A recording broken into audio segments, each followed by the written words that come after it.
Welcome into the best in paranormal podcasting. This is Darkness Radio. I'm your host, Tim Dennis. We have a very interesting show today, folks, a very good show today. We're going to get into a very interesting theory, and that's this.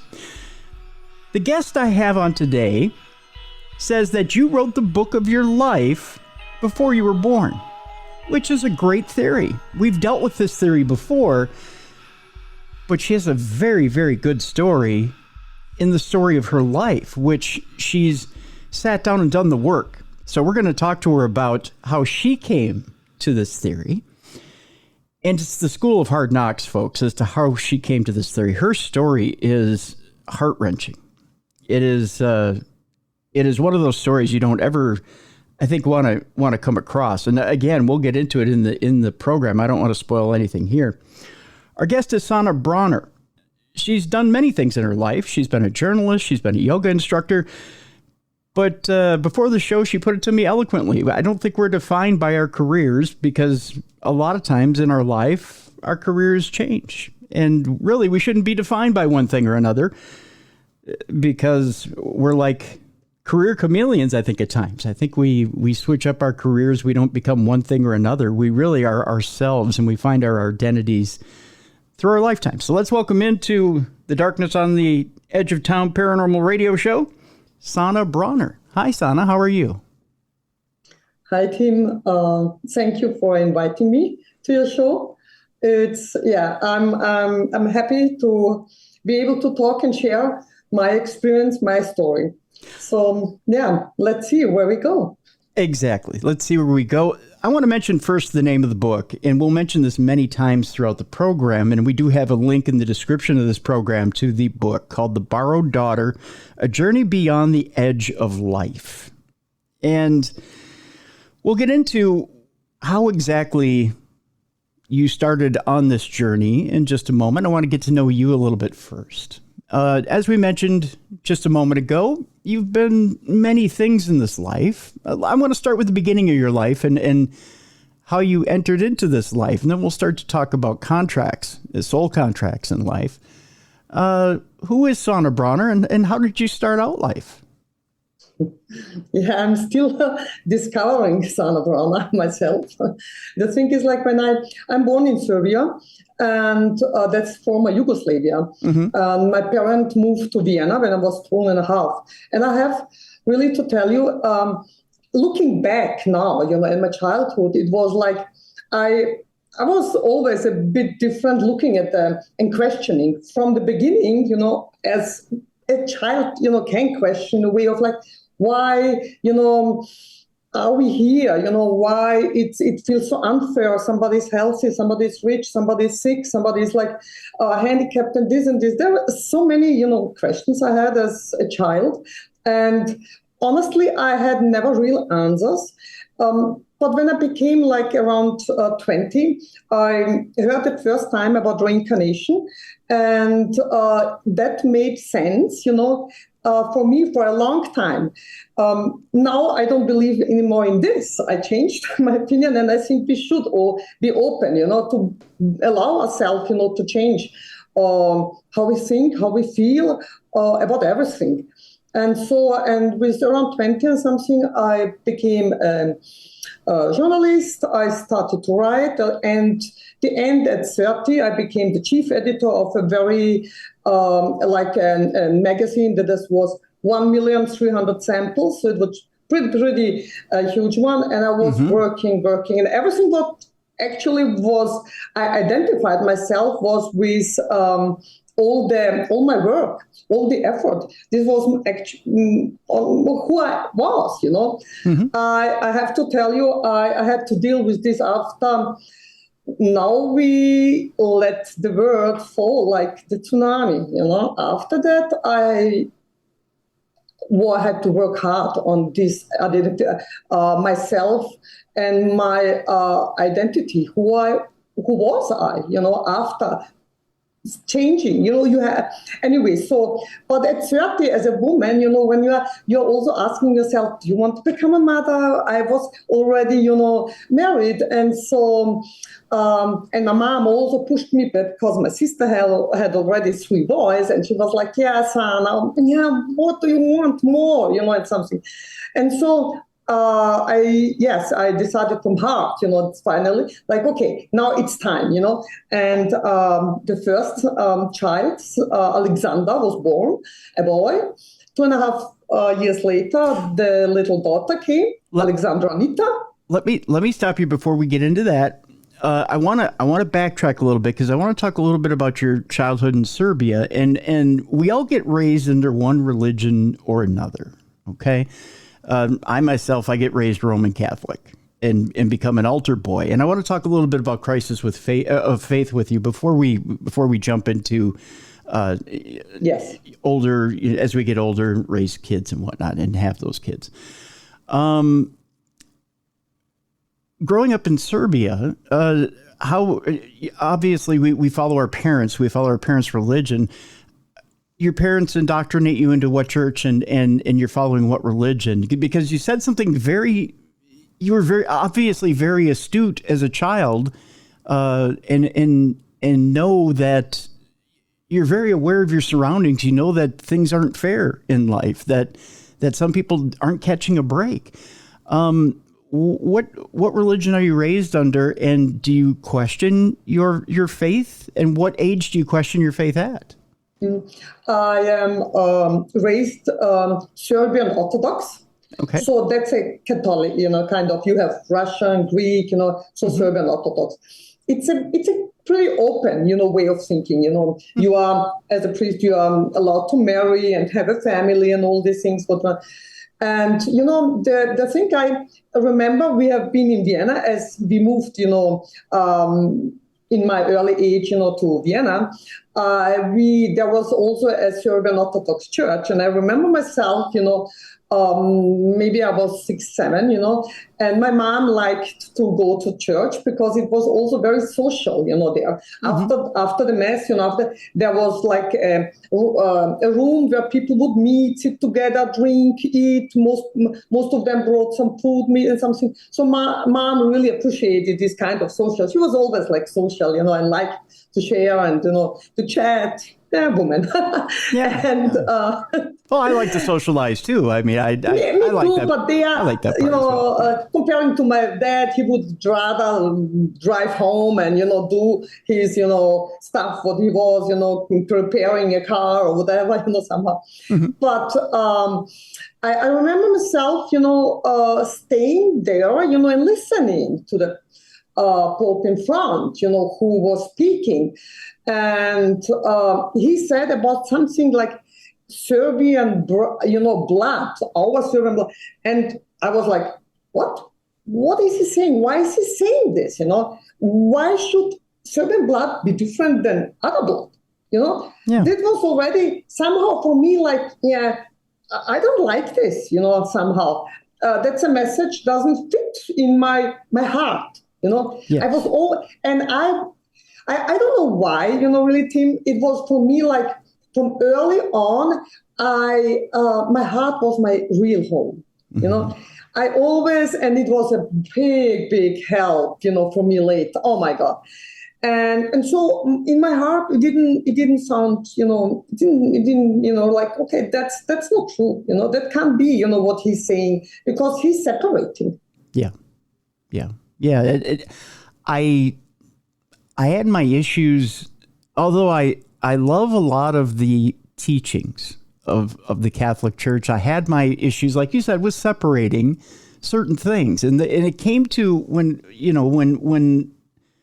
when I saw the teaching of the New Testament and the fact that Jesus was out there loving everyone and he was including everyone, yet my priest is up there and he's telling me that he didn't accept certain people into the church. Well, that hurt me. I mean, that hurt my heart when we were talking about the heart, because I'm a person who accepts everyone. I'm a person who loves everyone, and I don't see the disconnect. So I get that when you talk about that I completely get that. And that's my modern day disconnect. And church and religion was for my family more something like, it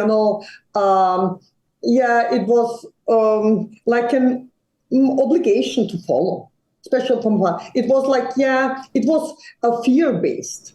Yes. If you do not something like this, there might be punishing over there or something like, and so I didn't like this either. It was something, and it was not, we did not follow at home any kind of, but for Easter, and Christmas and something, my mom used to fasting, then that was really good, something. But otherwise, there was not, they did not question things, Nowadays, when I speak with my dad, it's a whole different story.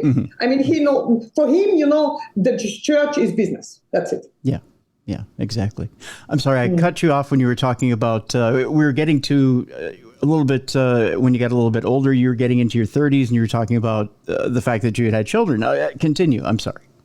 Exactly. And so there was this thing, was like, for a woman, it was like, on one side, work I really loved and enjoyed. I mean, it was like for me, like, every time the magazine came out, a new version was like also, there's a new baby or something like. We had a good team, we had a good work, atmosphere, everything. So this was nice. But on the other side, there was a part of me was like, So I was really, when I became mother, I was like, wow, if I would have been, discovering this early, I would have a whole soccer team, because it was, everything was easy going, because I loved the way how my body responded, through the time when I was going through pregnancy and all this. It was very nice.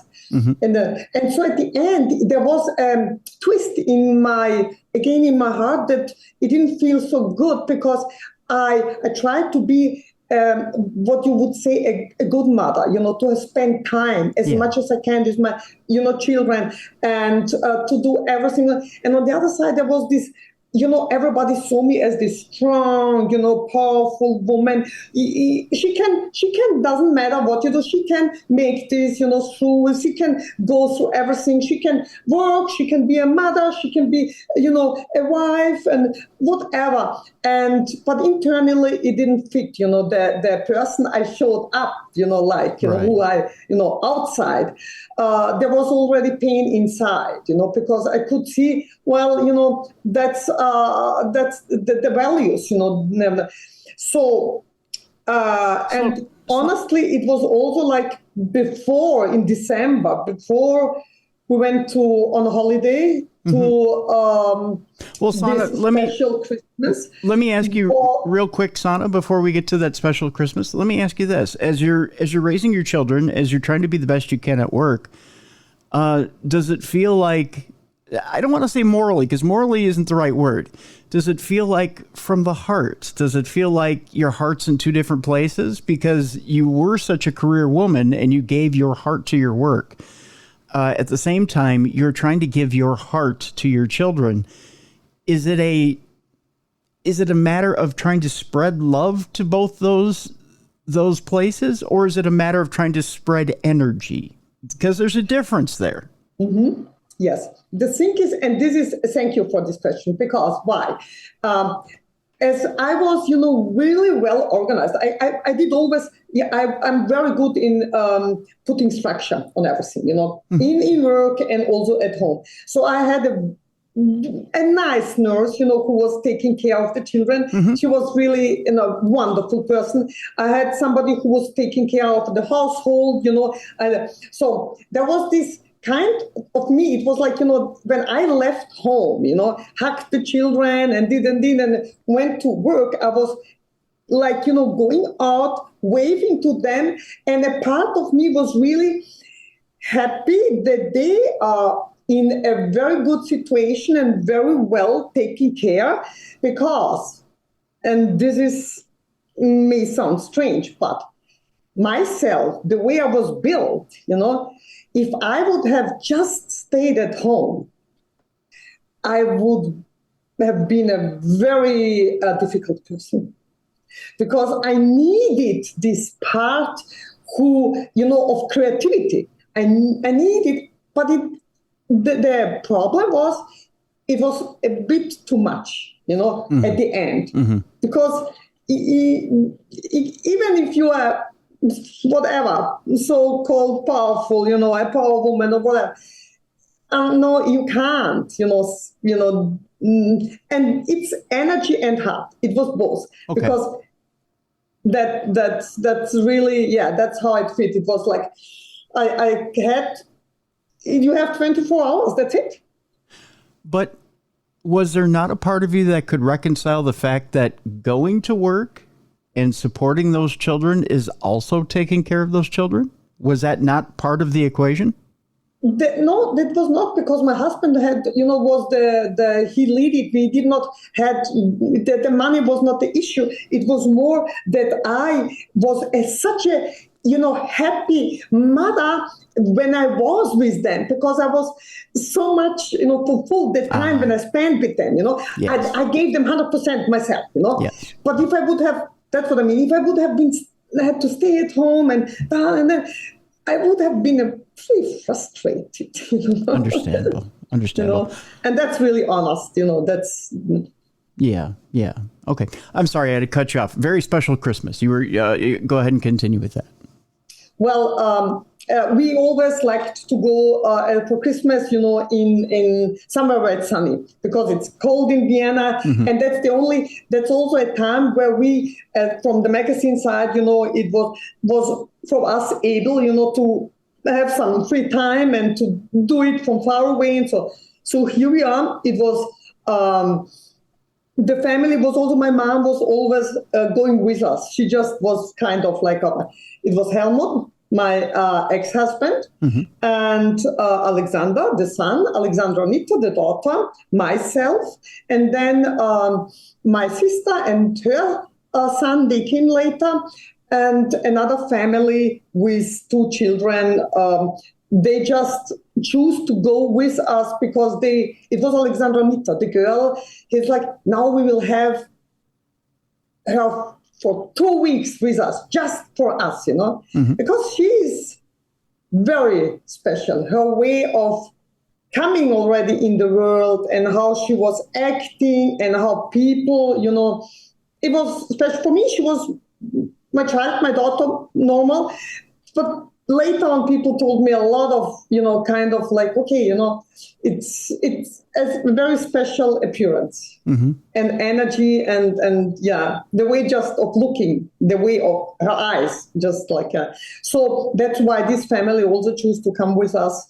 And so we have a kind of a nice, group of people being in Thailand, in Khao Lak. It's in a very nice resort where we choose to be because it was a part from the crowd. It was in the national park area. Okay. And so,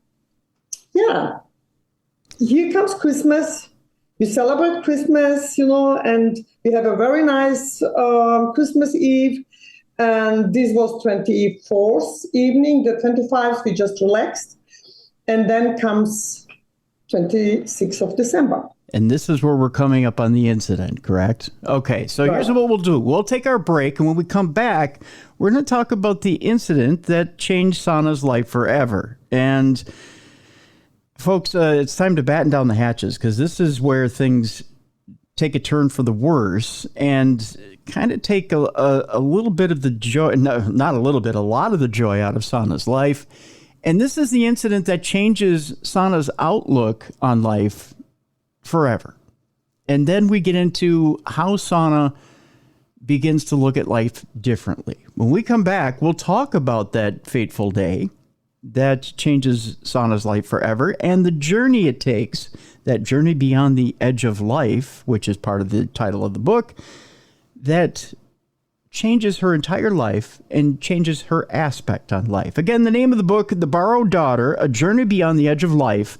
It is available right now, and we have a link in the description of this program. Be sure to check it out. During the break, our guest is Sanna Brauner, and we'll take a break. We'll be back right after this on the best in paranormal podcasting. This is Darkness Radio.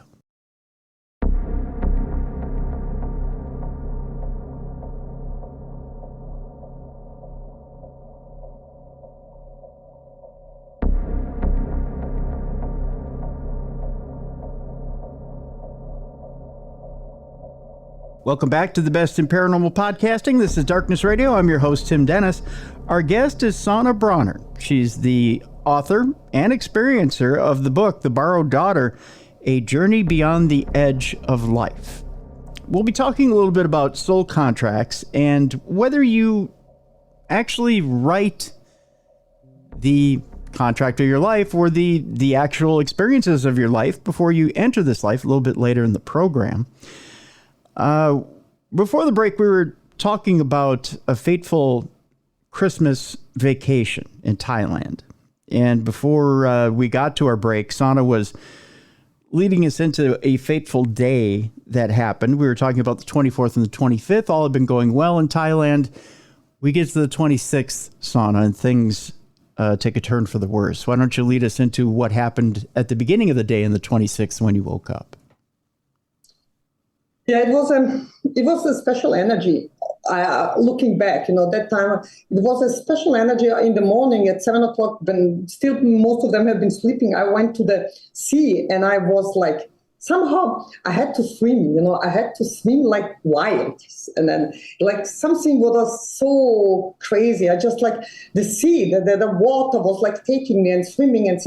And I was like, I don't know, half an hour just going back and forth. Then I came in the room and then we went to breakfast. And then after breakfast, people decided different way to go, some to stay at it because the restaurant, the breakfast restaurant was on the beach, at the beach. And from the beach to the room, we had quite, it was like a 10-minute walk, Mm-hmm. So I said, okay, I will go, to the room and bring all the stuff we need for the beach, to play with and stay there. And Helmut said, okay, I will swim with the kids, back because you could also, it was like like Venice. It was a channel. It was like a swimming pool, that had kind of lots of curves and you could, from the beach, you could go in the pool and come to the room. And from the room, you could, step into the water and you could just, swim the whole, pool up and be at the beach. Oh, wow. So they decided to do this, and I'm like, going to the room, and my sister and my mom and the little one, Alexandra-Anita, they said, okay, they just stayed at the restaurant and waiting. So I come to the room, enter the room. Helmut was already at the terrace because he was faster swimming through. And Alexander and his cousin, Alessandra, they have been opposite of the balcony, like 10 meters. I don't know how much feet this is, but there was an artificial, slide, you could mm-hmm. go. There was a bridge. There was like an island in the water and mm-hmm. so on. And I go out to the balcony and I say to Helmut, let's go, take everything and let's go to the beach again, back, And it was like, it's now I'm telling, but this was like in a, like 1 second was, now it's a minute because everything is so fast because there's just water from nowhere. There's just water, massive water. I mean, it's like, and at the next moment, as I just said this word, and I was not even able to, like, just see the water, and I'm screaming, what? And at the same time, I was pushed, from the water in the room. And,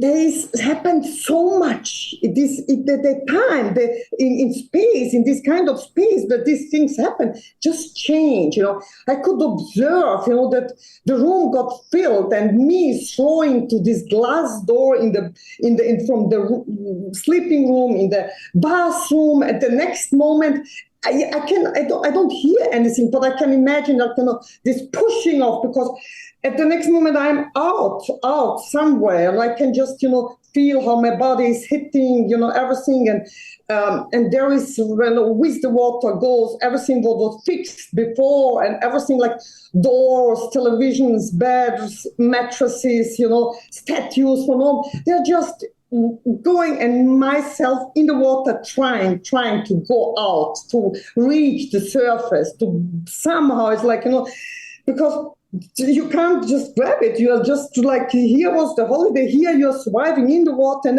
And it was for so long being in the water that I just, at some point, I was like, not knowing where's down, where's up, where's left, where's just, and I was no more, breath, nothing else. It was like, I was like, okay, that's the moment, how you give up, Wow. how you just leave, how you just, that's it.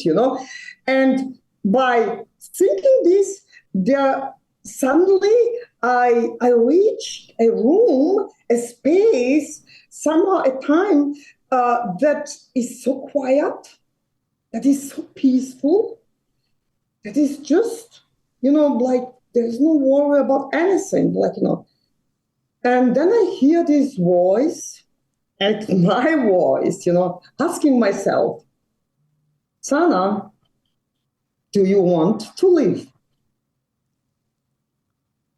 And it was like somebody pushed a button that I come in this room and and at the same time, and I hear myself answering, Mm-hmm.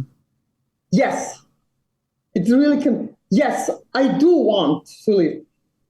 And then somebody, like this imaginary, presses again the button, and here I am again in the water, trying, to survive, to do everything, whatever. And then there is a point where I really come up, and there is surface, and I just come, see, take the first breath, see what, and I can't believe what I'm seeing, I can't believe. I can't just believe it, because I like, how can this, I thought the whole world is underwater, because it was like 2 stories have been water. It was the whole hotel. I was like half a mile pushed out of the whole, hotel complex towards the land inside where I came. When I looked like back or what, I saw the hotel, behind me. Right. And then, there was a van and like a car, like a bigger one, a bus. And I grabbed, the mirror of the side, Right. and just to come to breathe, and just to, you can't really realize still, what's happening, because you're still in the surviving modus. I was going to ask you, okay, so at that moment where your own voice asks you, do you want to live? Is that the moment where you get clarity that you've been hit by a tsunami? Because it sounds like by everything you've described, you're hit so quickly that you have no idea. You just see water everywhere. Is there a moment, and is it that moment where you hear that voice, and after you've heard that voice and you come to, where's the moment where there's clarity, Sana? There is still no clarity, because you're still in the surviving. And I did not know and hear before the word tsunami. It's like, for me, it was like, what is, because afterwards everybody was like, tsunami, what? And then for me it was like, wow, this was, the way, it's like, it's like, however, but, I didn't hear before, because I didn't, in this kind of, afterwards, 100,000 of people got affected, deaths, and, somehow, and I was still in this, like, surviving, because it was like, the worst thing was also, like, I was holding, on this, and, I was still, rushing, and then I had to let go because the man was sinking, and I had to survive, and I was going to a forest, and at the same time, before I was like, okay, now I'm going, these trees are going to kill me. At the same time, the waves from the land comes back and pushes me towards the sea again, and somehow I'm like, okay, where can I somehow survive? I can't hold on, because the body is exhausted, there is no breathing. They was just like, you're going underwater, you're up, you're going underwater, and it's like, and then, I finally got, to hold on, there was a tree, and around this tree, all these things, what was like, all this, furniture and everything was there, and then frames and this, and I could hold on something, and hold on, and slowly, catch and step by step, go a little bit up and hold myself on this tree, on the branches of the tree, and step on those things. And then, I don't hear anything. This silence, I don't hear for a while anything, and I'm like, can't be that this whole world is, gone. What happened here? Yeah.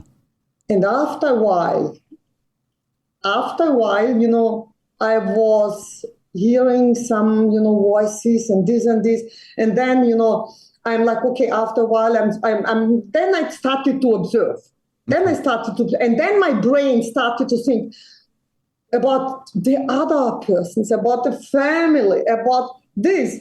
And I did not know this. I just realized it, after, longer, that I was already having like kind of two lives.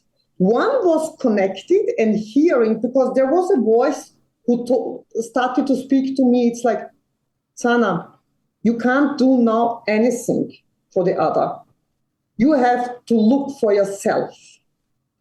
And then, there comes the verse, I'm thinking about this person and this, and then they're like, your mom is gone.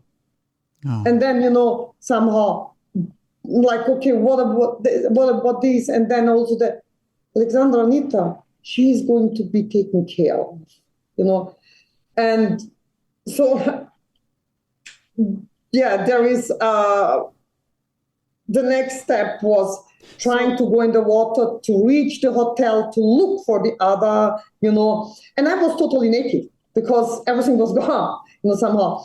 And then it's a longer story, until I arrived there and what happened. But, I just tried to come back, to make it, calm. So otherwise it's, and then the first, when I reach and I see some people, because, comparing to other hotels, the reception was actually on the 4th floor, okay. And normally you have it on the ground, and it's on the base. Mm-hmm. And so there have been people who have not been affected at all because they have been so high up, Right. But still, the water was there, glass was there, everywhere mud, everything. You have been like slipping everywhere, and so. And the next moment, I get out of the water and want to make a step towards the stairs. There comes a Thai, and takes his T-shirt off and hands it to me so that I could put something. And right. This was already a very touching moment, yeah. Because. It was still, you don't know what happened, Yeah. And then I went up, and then I hear, actually I look, and then I, like, how would I say, it's like 10 meters, 15 meters, I see my sister, and then I see just her seeing me, and she turns to the other side, and says, Sana is here. So I knew she was speaking to somebody of the family, and it was the direction where Helmut and the boys were. So I know she was speaking with them. So, and then I connected to her, and she was totally out of control. She was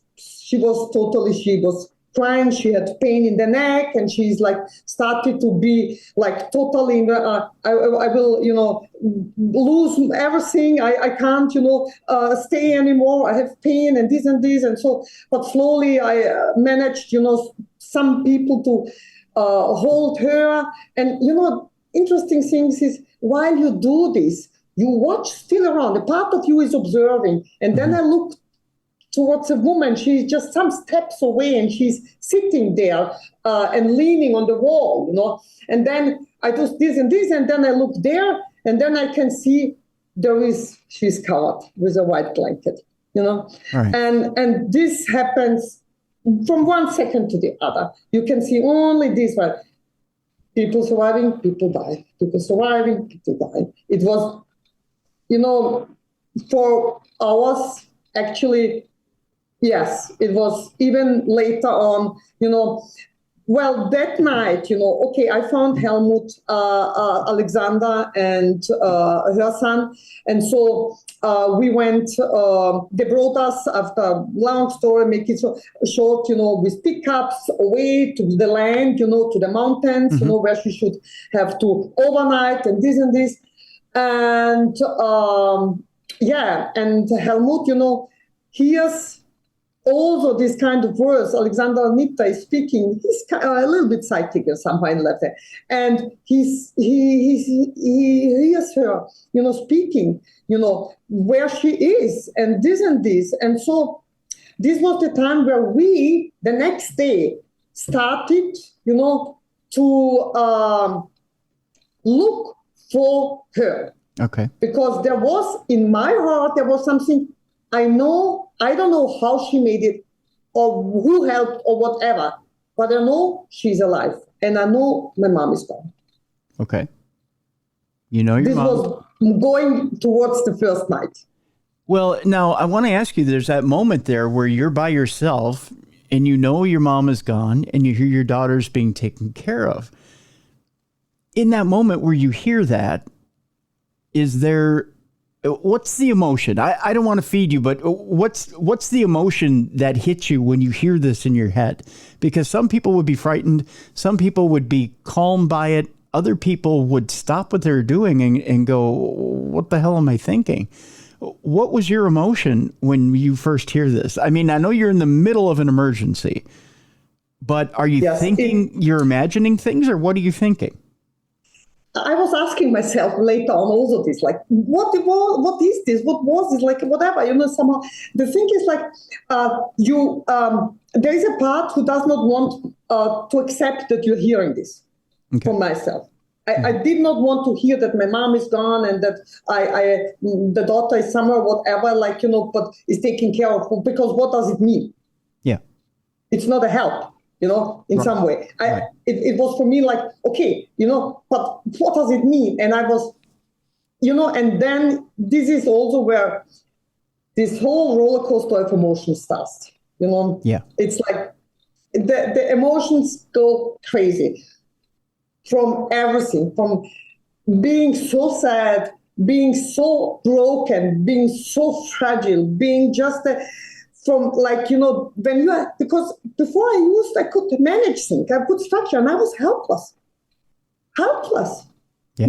There was like nowhere to grab on something, here, mind.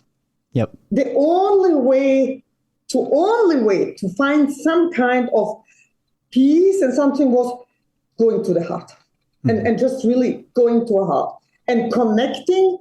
And this is actually my message. This is my message, what is like connecting to this power that created us. I don't know how somebody wants to call it, but I started to speak with this higher power, to ask for help, to thank for help, to ask for guidance, to thank for guidance, because I was like, that's the only, that I need you right now. Right now, I'm otherwise, just so broken, because let's just face this. Your daughter is alive. The next day you wake up. Where is she? What is she doing? Who is with her? What is happening to her? It's like your mind, goes nonsense. It's like crazy. It's like you don't, because you have no answers. That's the point. You have no answers. Yeah. And the mind needs answers. the emotions, and that's in like the heart, still it was a very, very, exceptional, emotional roller coaster. It was really, was looking back. When somebody asked me, how did you survive this? I said, well, I had no choice. Well, you really don't. I mean, when you're at the mercy of forces of nature, you take the hand that's dealt to you, and you do what you have to do. Let's talk a little bit about, and I want to skip forward here. And again, I'm going to use the line that most people would use here in this situation. It's in the book, as to how you recover your daughter and how you bury your mother.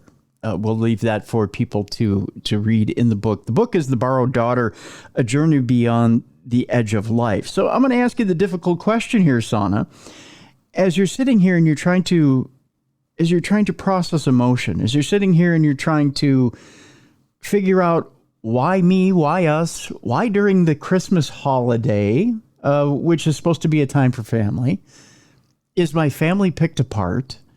Is my family given one of the most tragic events that could happen to it? Why? And what type of journey do you go on once you've had this type of tragedy? What does it do to you to turn your perspective around? One thing was I always carried with me, and this was the way of, it never allowed me to be or a victim of something. Mm-hmm. Because I believed that I'm the creator of my circumstances. Okay. At that time, it was very hard to swallow the reality of my situation and to say and accept. And yes, I did. And by doing this, I received somehow kind of some invisible support, which would guide me, like towards also a woman who finally gave me some kind of answers. Why all of this? What for? It's like, I believed before already in a higher power, in all of this. Why? This like, what is it for? What should I learn besides that I have to change lots of values about what is important in life and not, where to give my energy, my attention, my time, everything. And it was when friends of us who knew a person who, she's a professor, she's a teacher, she's a singer, she's an actor, but there is something special about her. She was writing letters from the other side. Mm. And these friends of us knew that this woman is existing, and they asked her to write a letter for us. And we never met, Okay. And she was actually in Italy taking care of her grandparents because her son was a musician, and he had concerts, big ones. And she writes us, at that time you had to fax, there was not like, emailing or just making a picture and WhatsApping or whatever.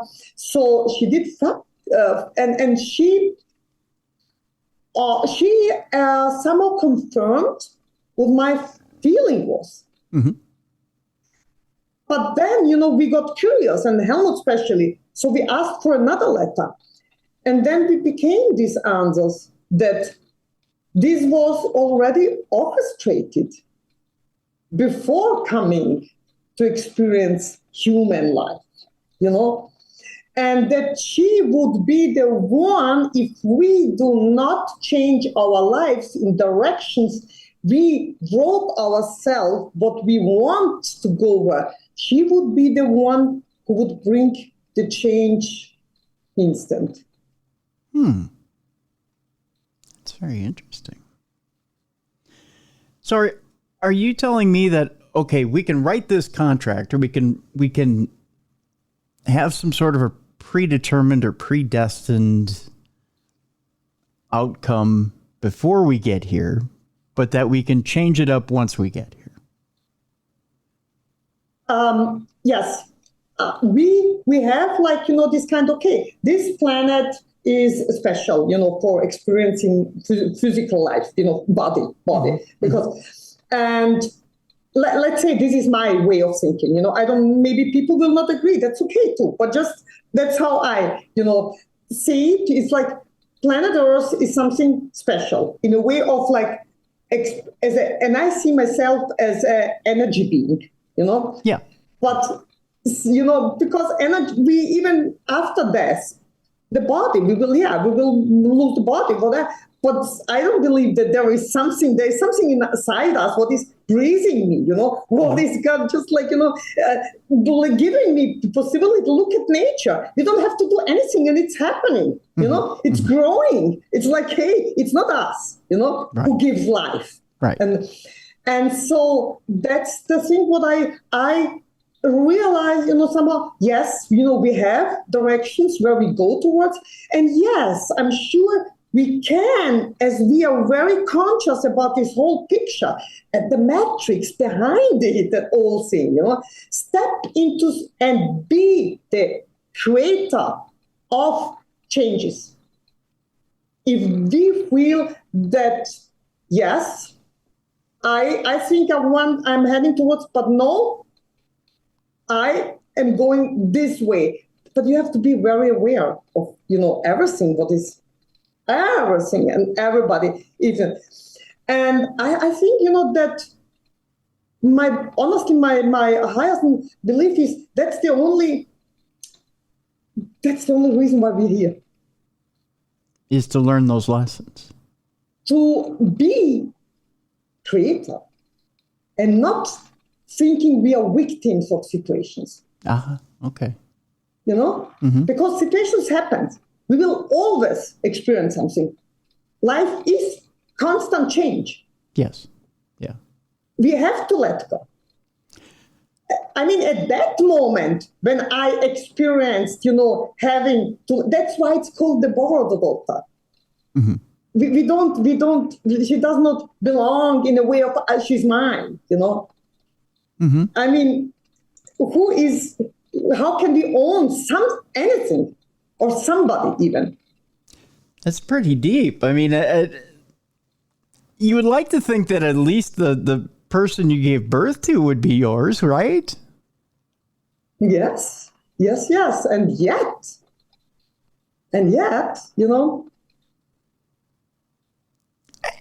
I mean, they look like you. You have shared DNA. You would feel ownership, right? Mm-hmm. Yes, on the level of material thinking. But it's an individual soul. It's we all. To whom do we really belong? I get what you're saying. I totally get what you're saying.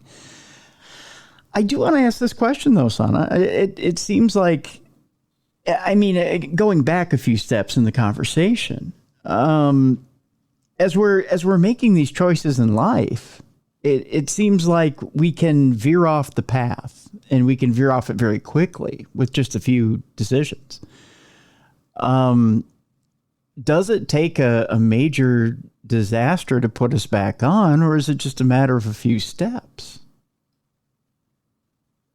Well, I think it would be good to observe our desires, and then to see where do we give, our life energy into it, because it's really it's like, can it be that we have to, come to the pain limit when we are accepting change? why can't we just do it before, Why we just need to be in pain? I mean, also health, how long, whatever it is, why are we kind of built like this, that we are like having to, hit the really limit of something, then we are like, okay, change. Because for me, there was no question anymore, or, the change was throwing at me. But then you have people who fear change, almost to an extreme level. You have people who don't want to change. They want to sit in their way like they're stuck in concrete. Change is scary, Sana. It's very scary. What do you say to those people that don't want to change?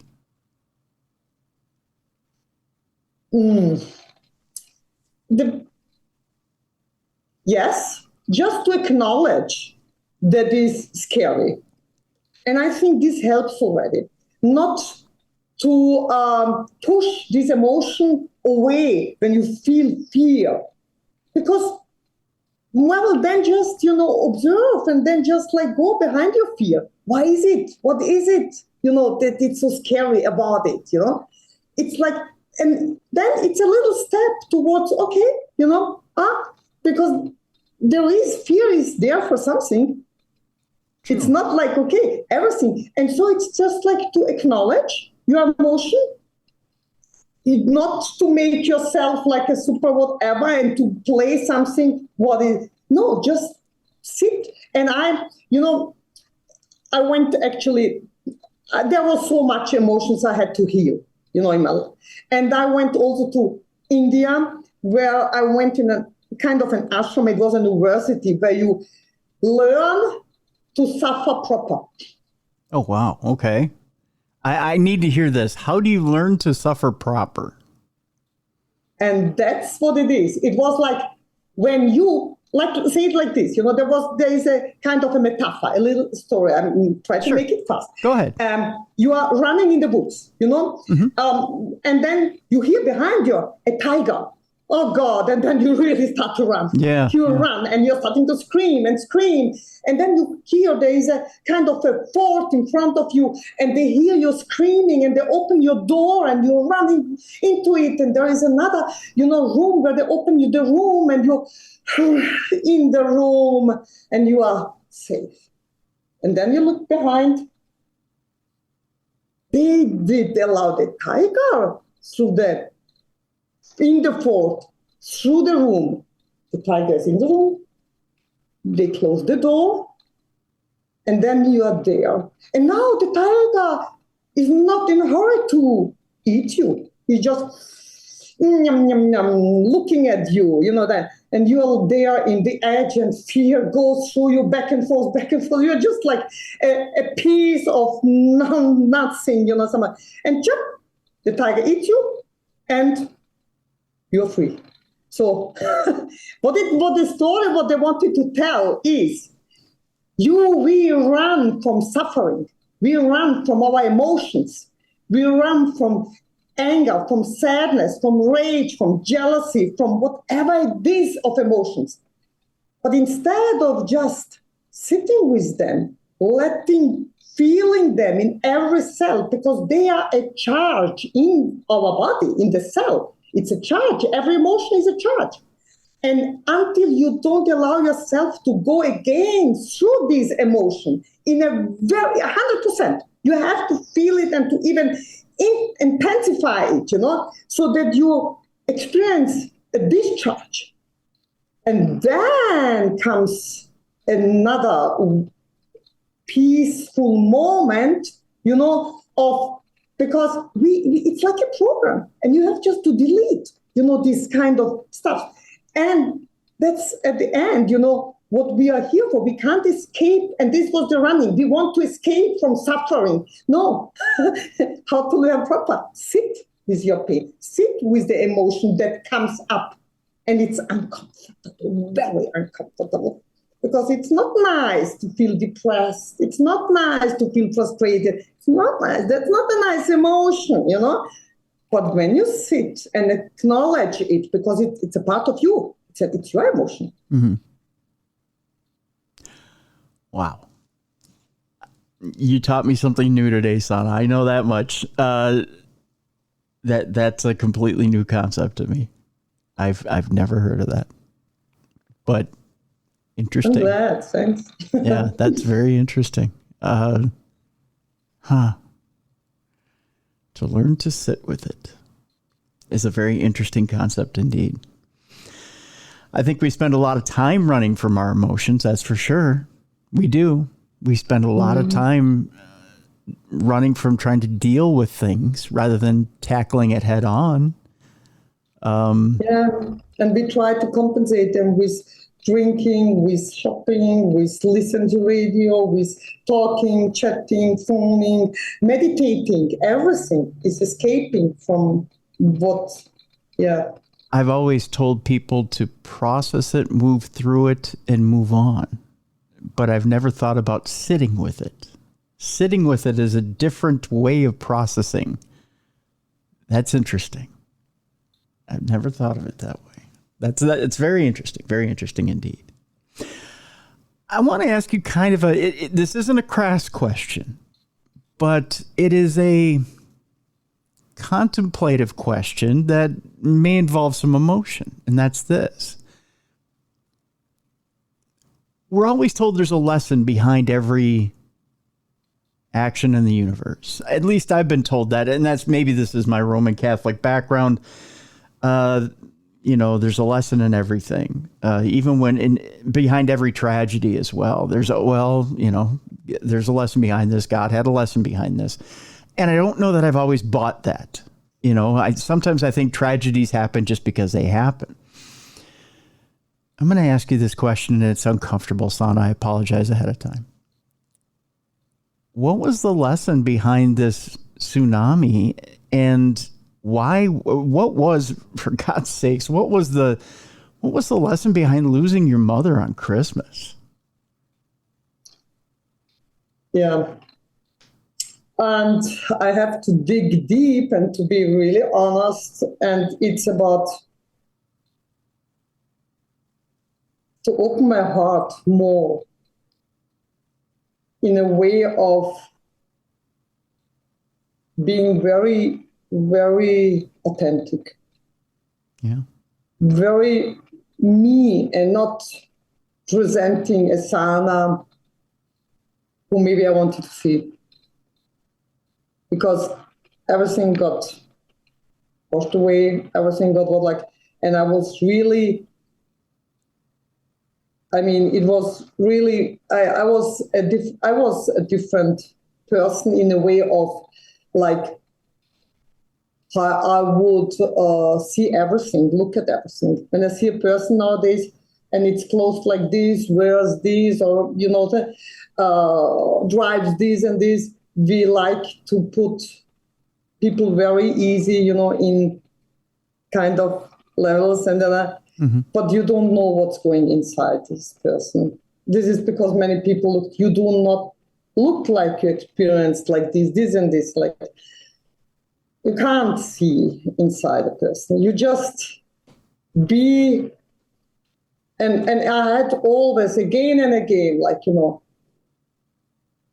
approach situations with I have no idea about it. This person, about I don't, because I was a very mind, I was a person with lots of I needed answers for this is in my mind, and I had, but my heart got torn apart at that time. And it was, and for me, it was also maybe, I gave also a meaning by writing a book to help others to see their tsunamis, because all of we go through, it's just a different, situation. But so this tsunami was a literal metaphor. It washed away the old Sana, brought in a new one. And a fresh start? Yes, it was really, because I changed my job. I could have not believed before to quit, And after this was not even a question. It was gone.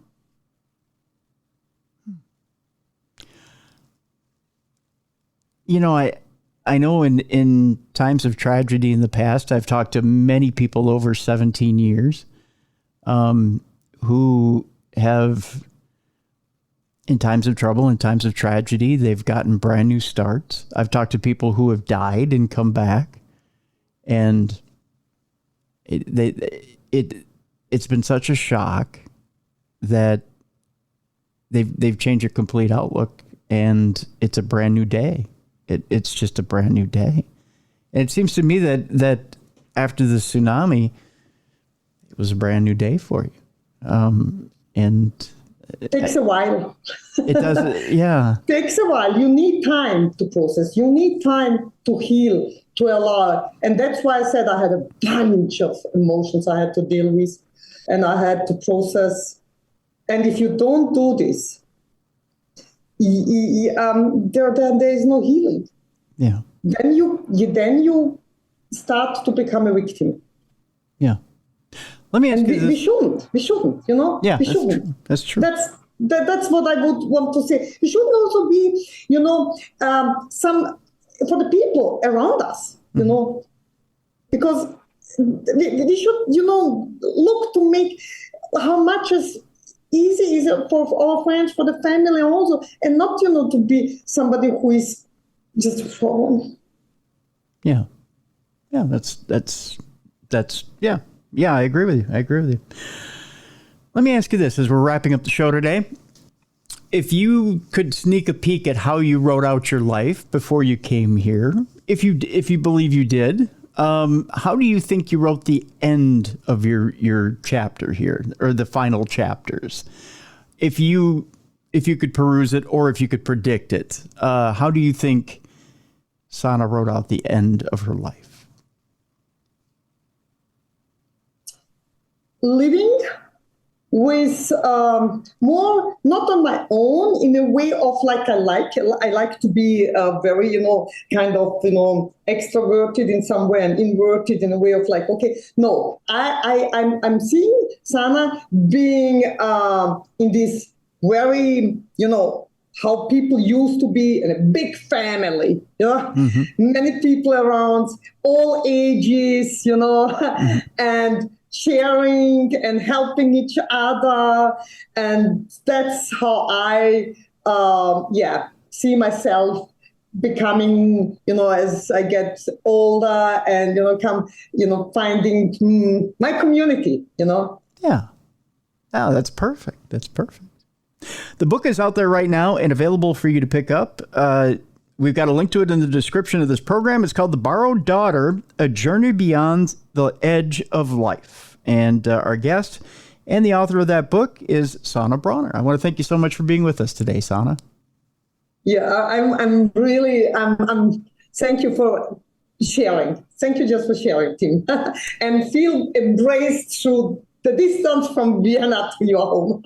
Well, thank you so much. And we embrace you as well from the States here to Vienna. We very much appreciate you being on today. Thank you. Want to thank Sana Brauner for being on the program today. A little bit of good news for you guys. Beer City Bruiser will be back next week. That's right. At least I can tentatively say that. I can't say it for sure, but all signs point to the fact that Beer City Bruiser, our buddy, will be back next week. So cross your fingers. Cross your fingers. Say a little prayer. I appreciate that. Speaking of prayers, I have put out a prayer and healing request on social media, on my social media, on the show's social media. Over the weekend, if you could, a personal favor to me. I know I'm being selfish here, but I have a good friend, more like a brother. His name is Max Carter. His mother, Jewel Carter, is in the hospital in ICU in Texarkana, Arkansas. And his mother, Jewel, is in the hospital right now. Jewel had a really bad fall. And when I say really bad fall, I mean really bad fall, folks. She landed on the back of her head and fractured her skull.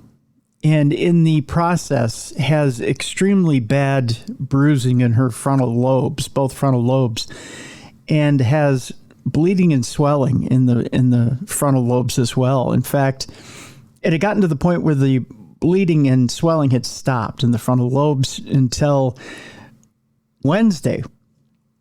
And actually on Wednesday, what had happened was the bleeding started again, and they decided they had to make a decision, basically a quick decision. And they put in a drain on poor Jewel to get some of this blood and some of this fluid out of her. And they had to sedate her as well. Now, Jewel is just a saint. She really is. She's an angel and a saint. She worked in the school system in Arkansas most of her life and has been looking out for others and does it with a smile. And I just, I had the greatest time talking to her on FaceTime when Max and I get together.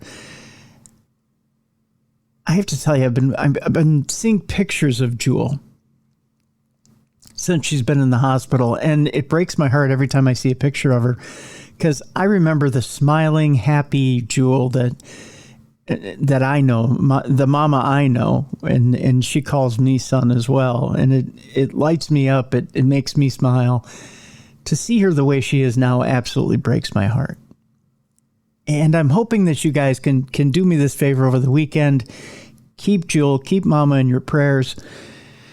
Keep her in your thoughts. Put out some good energy for her.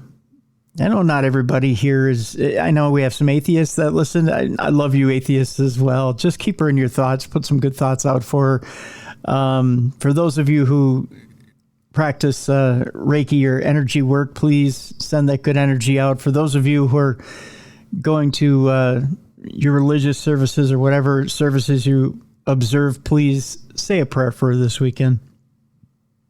It's going to be rough. Jewel has already had some issues with both long and short-term memory loss. She hasn't recognized Max on and off since the accident, which is just heartbreaking. I mean, even with him standing right there, she hasn't recognized him, and then all of a sudden she will recognize him. And I know Max's heart hurts right now. If you could say a little extra prayer for him too, I'd appreciate it. So keep Jewel Carter of Texarkana, Arkansas in your thoughts and prayers, and send some energy out to her if you are an energy worker. It's going to be a long road back, but Mama, we want you to come back soon and come back full to us with a full memory, a healed brain, and a healed body, and smiling again. That's the way we want to see her. And we're hoping that she can be delivered to us that way. So I thank you guys for doing that. I appreciate that. Also, a reminder to take care of yourself and take care of each other this weekend. Go out and have some fun, but it helps somebody else as well that needs the help. Do it for Jewel. You know, Jewel was on her own. Max is up here in Minnesota, and unfortunately, Jewel lost her husband quite some time ago. She had a neighbor who looked in on her on occasion, but really she was doing things on her own. She was independent, and it was just a quick slip and fall that injured Jewel. So if you have a neighbor that's elderly and by themselves, maybe you can look in on them this weekend. Ask them if they need a hand with something, and do it with Jewel on your mind. That would be appreciated. Do it with her on your mind, with her in your memory. It'd be greatly appreciated. We'd appreciate it here at Darkness Radio. So go out and have some fun. In the meantime, I hear the movie business needs some money. That's what I hear. Oppenheimer is out this weekend. I think I may go check that out. I didn't have time to go check it out this week. So Oppenheimer is out. Of course, Indiana Jones is out. There's some other movies out there. I hear The Flash needs your money. I hear that's out as well. So there's lots of good stuff out there this weekend for you to enjoy. Of course, there's lots of good stuff on the streaming apps. Although I hear we're supposed to be boycotting. Is that the deal? We're supposed to be boycotting all this stuff in order to support SAG and the Writers Guild. So do what you do, I guess, but make it funky. That's what James Brown used to say anyway. So have a good weekend. I want to thank you guys once again for supporting us, for being in our corner, for listening to us. The numbers are going up. We're getting good reviews, except for one person out there, and you know who you are. And I have my eye on you. I say that facetiously, by the way. But we appreciate you listening. Even that one person who keeps saying the same thing that doesn't make any sense in our reviews and giving us a negative review. Again, one person. But